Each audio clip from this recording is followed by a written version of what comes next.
بۆ ئەوەی جەستەیەکی تەندروست و دەرونێکی ئاراممان هەبێ پێویستە ئاگاداری بڕ و جۆری خۆراکی ڕۆژانەمان بین.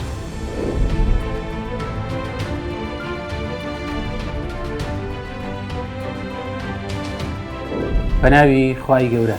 بەڕێزان، من دکتۆر هیوا عومەر بابا، پسپۆڕی نەشتەرگەری گشتی لە تاوەری تەندروستی سمارت لە شاری سلێمانی و ئەندامی تیمی چارەسەری نەخۆشیەکانی قەڵەوی و نەشتەرگەری نەخۆشیەکانی دیواری سک و فتق. پێغەمبەر دەفەرموێ لكل داء دواء. هیوادارین سمارت ببێتە هۆکاری چارەسەری نەخۆشیەکانتان.